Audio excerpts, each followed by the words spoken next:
Harry is in chaos. His marriage is going downhill, and he just doesn't know what to do. And so now he's trying to revert back to what he does know because that feels comfortable.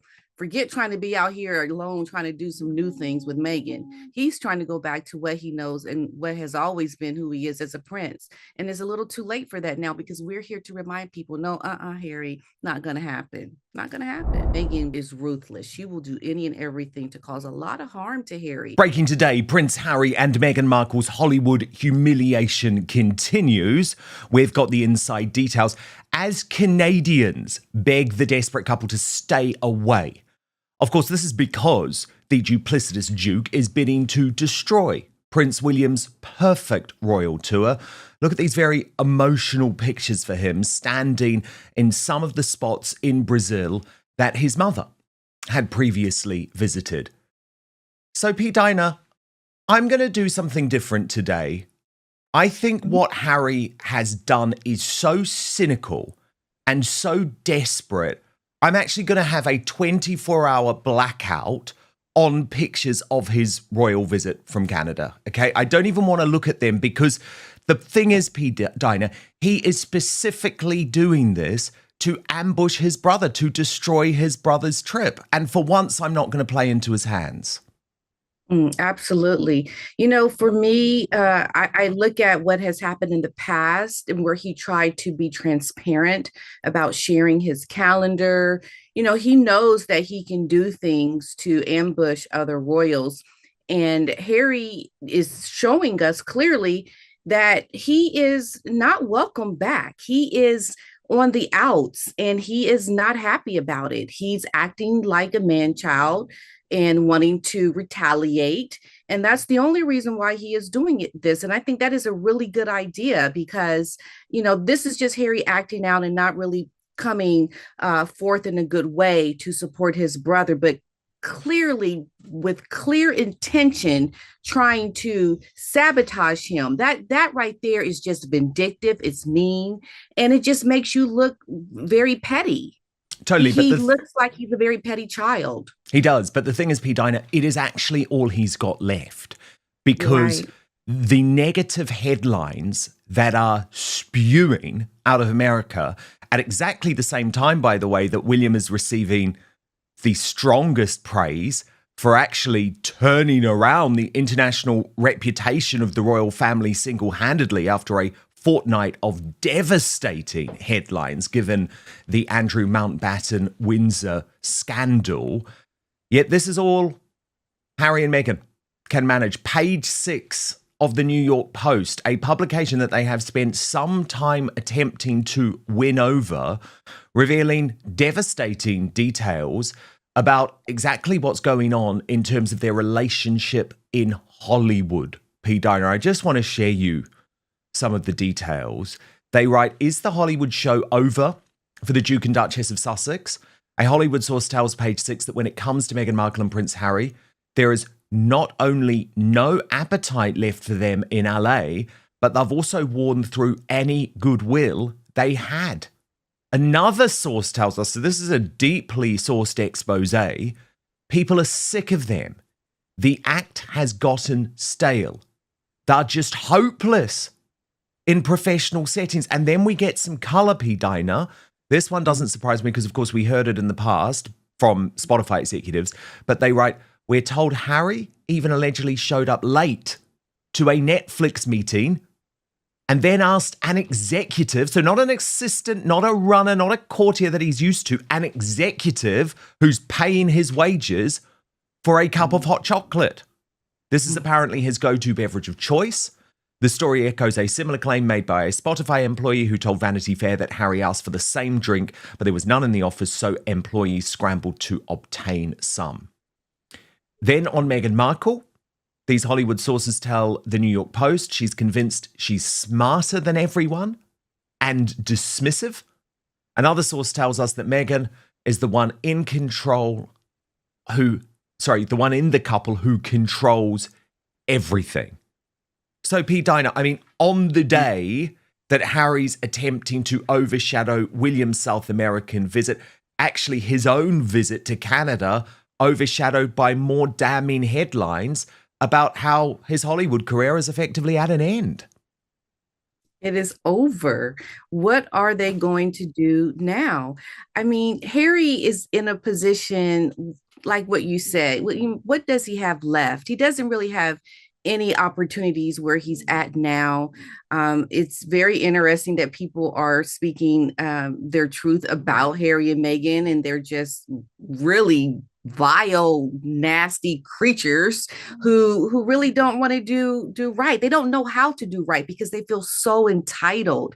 And Harry is at a point now, I think, where he's just going to start doing some things that you would have never thought someone like Harry would do, because he doesn't have anything that is going to help him move forward with a decent career that's going to yield him anything financially. So he has to go to doing other things that I think is not going to be very becoming of someone like a Prince Harry. Hollywood is completely turned on them. What can you do now? I mean, his brother is shining and doing things beautifully. I mean, I just enjoyed seeing all the pictures that were coming out with Prince William. He just gives you these feel good moments. And then when you see Harry, you look at someone who is miserable, who is just dirty and hits below the belt because he doesn't have anything. And Meghan is the one calling all the shots. All you have to do to look at what's going to happen to Harry is to know that Meghan is behind everything, to know Harry's life, the future, everything is going to be completely, is ruining itself in real time. It's going to get worse and worse for him. I think Harry is now openly hinting at a UK return. This suggests things within the marriage are as bad as we have been saying for some time. Because what else would explain the fact, P. Dinah, that in a new article ahead of this Canadian trip, he has said he currently lives in the UK. And as Tom Sykes says, that comment is likely to spark speculation that Harry doesn't see America as his forever home. Let me take you through this reporting, P. Dinah, from the Royalist blog. Prince Harry has inadvertently, but was it inadvertent? That's my question. I'm not sure. Sparked speculation about plans long denied by his team that he one day plans to return to the UK by saying he currently lives in the US. He recently told a podcaster he had no plans to become a US citizen. He made the new remark not in an off-the-cuff interview, but in a written article distributed on global newswires about Remembrance and Veterans Day celebrations which take place all this week. Harry has provoked suspicions he is trying to take attention off his brother Prince William by travelling to Canada to support such causes today, the same day William presents his Earthshot Awards in Brazil. In an article entitled The Bond, the Banter, the Bravery, What It Means to be British, Harry, who moved to the United States 5 years ago, paid special tribute to the wounded Ukrainian servicemen and women he spent time with earlier this year at the Superhumans Rehab Hospital in Kiev. He said, "These people reminded me that bravery is not the absence of fear, but the triumph of purpose over it." Then he said, "There is a similar stoic spirit of self-deprecation and humour in Ukrainians that I recognise more than any other in us Brits. Though currently I may live in the United States, Britain is and always will be the country I proudly served and fought for. The banter of the mess house, the banter of the mess, the clubhouse, the pub, the stands, ridiculous as it sounds, these are the things that make us British. I make no apology for it. I love it." But as Tom Sykes says, the comment is likely to provoke raised eyebrows at the palace and more vocal criticism online, where Harry is often accused of betraying Britain by attacking its monarchy and overstating his active military service. So, P. Dinah, I have so much to say on this because I'm not going to be suckered by this. No way. Just because he's now gone to the US and revealed quite predictably, oh, this isn't quite what I thought it was going to be. I mean, he made it very clear in that podcast interview last week. There's lots of things I'm not certain about in terms of the US. And we know a lot of that is connected, of course, to Trump and what he sees as a rollback of democracy. But I'm sorry, Harry, you didn't just slag off the British monarchy. You slagged off Brits. I will never forget the Netflix documentary when you attacked us, for example, for voting to Brexit. Well, over 50% of Brits voted to leave the European Union, P. Dinah. He attacked the majority of the country. as being racist, as being backward. So this idea that all of a sudden he can say, oh, I'm really missing Britain now, so I'm always going to be British. And actually, I'm really proud of us. No, no, no, I'm not going to be sucked in by that because you talk about the banter. Your banter is over, Harry, because you've turned into a deeply destructive, very negative person. But it's fascinating, isn't it, P. Diner, that all of a sudden he seems to be making out America ain't his forever home. Yes. And you know what I find so interesting is how he wants to have his hand in social media and freedom of speech, because I think he looks at that as something that is a constant reminder to the things that he has said. Like he wants to stifle our voices because we will remind people about the things that he has said. We remind people about him being on that freedom flight. He is the one that has said some really bad things and has shown himself to want to distance himself from his family, the UK, the people. And now he's trying to turn back to try to come back to, being who he originally is. And now he finds that he has to try to attack us because we will always remember what he has done. We're never going to forget. And that's what he doesn't like, because he wants to now cover up the things that he's done in the past, because things have shifted so much for him in California with Meghan. His eyes have slowly opened to the reality that we all saw from the very beginning, and he doesn't like it. He really does not want people to really see what happened before. He wants to cover it up, just like when he talked about his family is not racist, not the family he knows. But we clearly heard the things that he and his wife said during Netflix and the award that they got, yeah, for racism. So Harry is just very sketchy in everything. He has no clear purpose, alignment with anything that is substantial. He doesn't know if he's coming or going. He is in chaos right now. That is what it is. Harry is in chaos. His marriage is going downhill, and he just doesn't know what to do. And so now he's trying to revert back to what he does know, because that feels comfortable.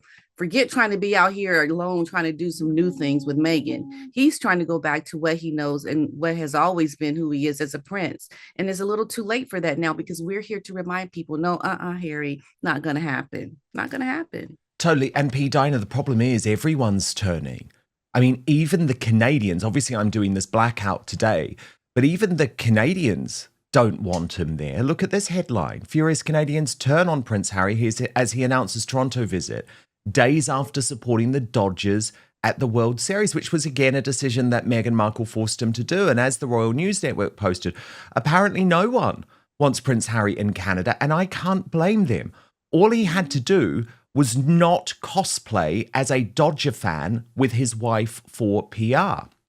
And that's exactly what the Mail report is making clear. They write, days after he donned a Dodgers hat during the World Series, Canadians were in no mood to read the news that Prince Harry was planning a visit to Toronto. CTV News reported that Harry would be in Toronto this week, with his office confirming that he'd be arriving today for a series of events to support the Canadian Armed Forces and veteran community. However, after he supported the Dodgers over the Blue Jays during the Fall Classic, many Canadians weren't thrilled by the news of his upcoming visit. Will he be wearing his LA Dodgers hat? One wrote under a post from CP24. A week late, a second said, who really cares? Stop giving free publicity to an extremely wealthy, extremely privileged, extremely spoiled narcissist who is disloyal to his own father, who just so happens to be the King of Canada. And so again, P. Diner, he was so unhappy at that event with Meghan Markle. It was so obvious he didn't want to be there. But of course, it was something he was dragged to because she was launching her Was Never products that day. But now it's impacted his visit to Canada. And remember, he knew at that point, P. Diner, that he was going to be visiting Canada. He just hadn't released the grenade because he didn't want William to know about it too early. Isn't it interesting how Meghan just sabotages Harry? Like, that's your husband. I mean, you do all these things to put him in these positions, and what Harry just has to deal with it. He doesn't have a choice. I mean, this is a man that has literally been stripped of everything, even his own voice. This Meghan talks about getting her voice. Yeah, she took away her husband's voice too. He doesn't have a say. And so he has to go there trying to now explain, supporting the Dodgers. And he's in Toronto trying to I don't know, still show support for, the Blue Jays. So what do you do? I mean, you really are the victim of your wife. She is the one that has put you in these compromising positions.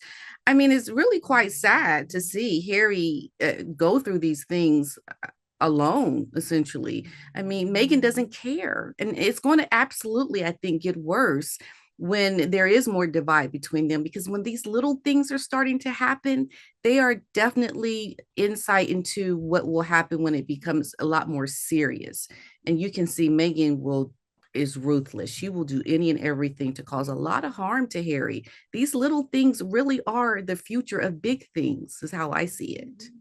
Totally. And another headline today, P. Dina, Prince Harry isn't loving Meghan Markle posting pictures of him and their children on social media. Again, that is something we have been reporting for many months, but these stories are not going away. The tension is increasing in that marriage.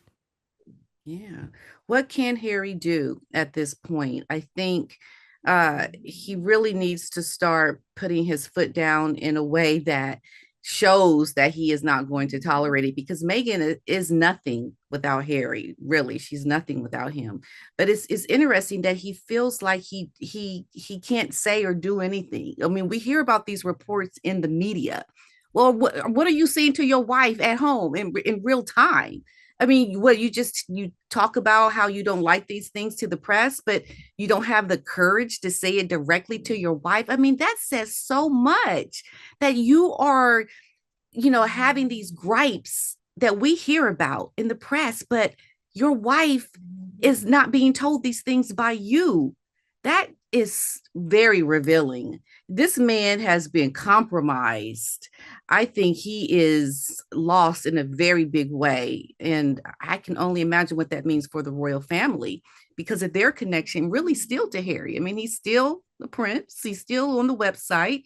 There's still some connection there, but he does not have a voice. It's all being run by Meghan. So what now? I mean, it's very concerning, I think, even for the royal family at this point, that we clearly see he is not having any kind of say when it comes to his wife. And P. Dina, we know what his wife's priority is, and it is desperately receiving celebrity endorsements. She's cock a hoop today because somehow she's got Oprah Winfrey back on stage. Take a look at this. This came from the As Ever mail out earlier today. Oh, yes, we're in Oprah's favorite things list for Christmas. I mean, there it is, the marmalade, the spread, and the strawberry jam. This is the note that was released with it. We know this was written by Meghan. We're over the moon to spread the news. Our signature fruit spread gift box is on Oprah's favorite things this year. As Oprah says on oprahdaily.com, before my neighbor Meghan started her business, she shared her homemade recipes with us. I love to drizzle it on an English muffin or yogurt or ice cream. I also love bringing a jam or preserves as a hostess gift. And with this pretty box set of orange marmalade and raspberry and strawberry spreads, just add a bow and you're ready to go. We're honoured to be included. This is Meghan again in the season's quintessential guide to gifting. So much love is poured into each recipe to bring the brightness and warmth of the garden to your home in every season. She then offers a special discount and says share a box with someone you love and make sure you squirrel away a few for yourself while you're still in socks. So this is like a desperate bid. And Tom Sykes has a very interesting take on this, because it's about the relationship between Meghan and Oprah, which has been very up and down. And he writes, Meghan finally gets endorsed by her neighbor, but it has been a long time coming. P. Dina, as we know, he writes, Meghan and Oprah's on again, off again, intensely transactional relationship has become one of the defining dynamics of the Sussex era. Oprah was the force who first projected Meghan and Harry's grievances to the world. The 2021 interview was a career-defying triumph for all involved. The Sussexes gained emotional validation and a global platform. Oprah delivered the biggest royal scoop of the decade. That moment framed the couple as David versus the Windsor Goliath, underdogs speaking truth to power. Meghan shared her mental health crisis and explosive allegations of racist concerns about Archie's skin tone. The institution was shaken. Public sympathy surged. The Montecito neighborliness with Oprah symbolized a new celebrity activist alignment, positioning the couple alongside her and other figures of moral authority. But Oprah ever protective of her own credibility, has appeared reluctant to repeat the scandal of endorsing the Sussexes since, until now, albeit with more of a jam jar gesture than a grand statement. So how have they managed to get Oprah back on board, P. Diner, and what the hell is she thinking?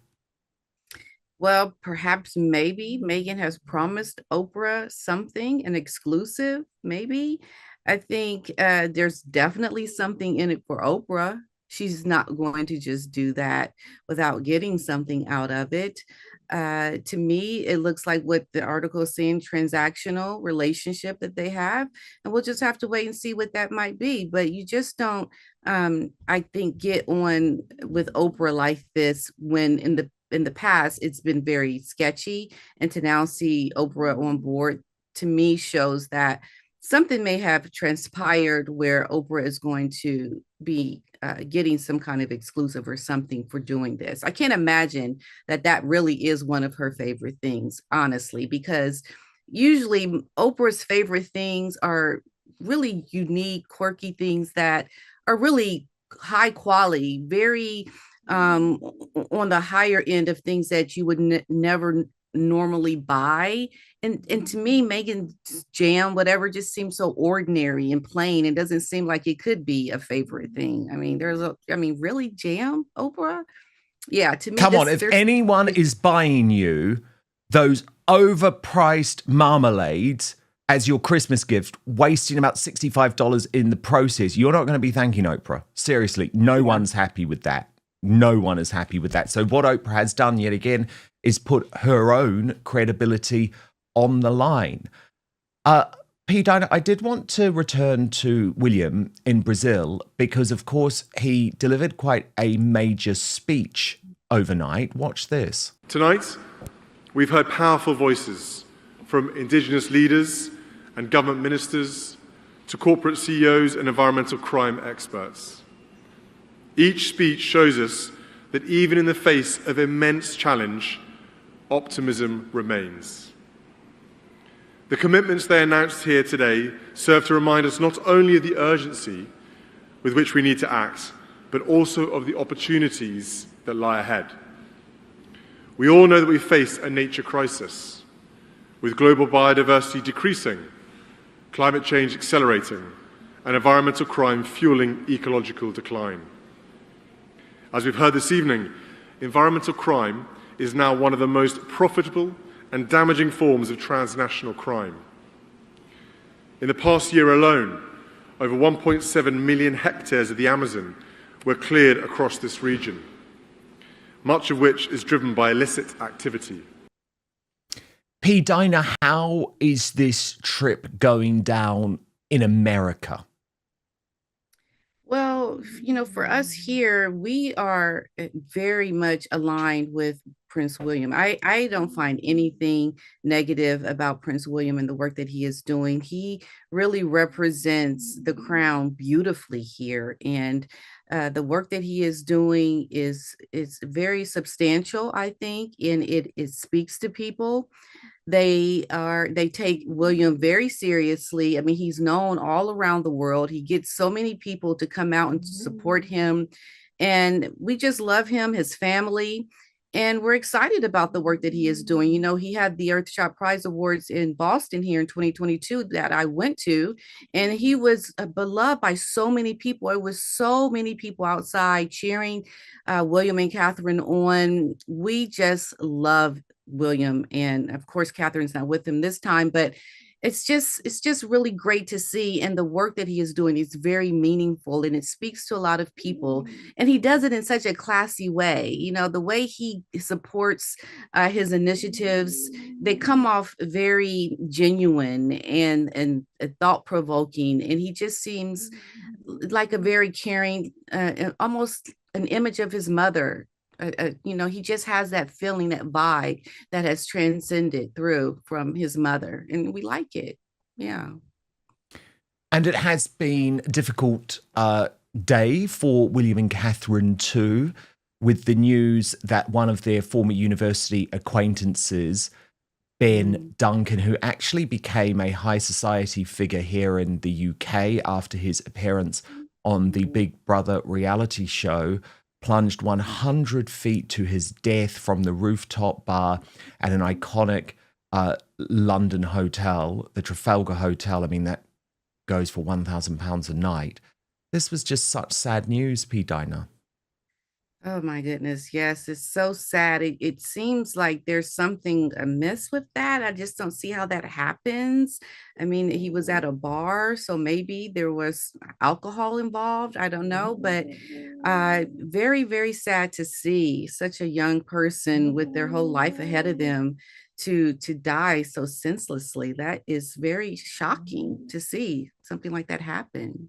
Very, very shocking news. And of course, he was there on that famous night when William saw Catherine sashay down the runway looking spectacular, and royal history was made. So rest in peace, Ben Duncan, an acquaintance, a university acquaintance of William and Catherine, but also a reality TV star of Big Brother, one of my favourite shows here in the United Kingdom. Now, we are moving over to Substack now to reveal news of Meghan Markle's shocking new plans for a reality TV show. Sources have reported that Bianca Censori appeared to be in good spirits while spending time in her home country, Australia, away from her husband, the well-known rapper Kanye West. Photographs obtained by the American newspaper, the United States Sun, showed the Australian model enjoying a luxury shopping trip in the city of Melbourne. Observers noted that Bianca wore a daring outfit consisting of a sheer bodysuit in shades of lilac and blush, paired with white undergarments worn over the top. She completed the look with silver high-heeled shoes, her dark hair styled sleek and straight. Commentators remarked that such bold fashion choices are not unusual for Bianca, whose revealing wardrobe has often captured media attention. Typically, her husband, who is 48 years old, is seen accompanying her during such outings. However, on this occasion, the 30-year-old designer was spotted without the Donda artist. Instead, she was joined by her mother, Alexandra, her sister, Angelina, and several female relatives. The group visited Mecca, a high-end cosmetics retailer located within Melbourne's famous laneways. Witnesses said that Bianca appeared relaxed and happy, frequently smiling during what was described as a low-key family outing. Over recent years, fans have voiced ongoing concern about Bianca, expressing fears that Kanye West might exert too much influence over her fashion choices, which often feature extremely revealing or avant-garde designs. Commentators recalled that the heartless rapper was famously known for shaping the style of his former wife, Kim Kardashian, throughout their 7-year marriage. Bianca and Kanye reportedly married in December of the year 2022, only weeks after his divorce from Kim Kardashian was finalised. Bianca has been serving as the head of architecture for Kanye's Yeezy fashion brand since November of the year 2020. It was said that Kanye initially reached out to her through social media to offer her the position. In June of the same year, the United States Sun published an exclusive report alleging that Kanye West had paid Bianca to wear attention-grabbing outfits. One source claimed that he had given her 100,000 United States dollars for a particularly provocative look, consisting of a candy-themed bra and thong, which she was seen wearing while walking through the streets of New York City. According to The Insider, Kanye encouraged Bianca to wear the most extravagant and eye-catching clothing in order to reinforce his edgy public image and to make sure that people viewed her as, in his words, the sexiest woman alive. Another source described the couple's relationship as having been unpredictable from the beginning, with numerous highs and lows. It was said that Kanye's emotional outbursts and intense personality had at times become overwhelming for Bianca. Nevertheless, despite ongoing speculation and repeated rumours about possible separation or divorce, representatives for the couple have publicly denied such claims. They have insisted that the two remain committed to one another, even as they continue to navigate the pressures of fame, fashion, and a highly publicised relationship. As Bianca continues to enjoy her time with family in Australia, Many observers have noted how relaxed and content she appears in comparison to her life in the public eye alongside her husband. Whether this visit marks a short break or a more significant pause in their relationship remains to be seen. For now, it seems that Bianca Censori is taking time to reconnect with her loved ones and enjoy the comforts of home, a brief moment of calm away from the spotlight that has followed her ever since she became part of one of the world's most watched celebrity couples.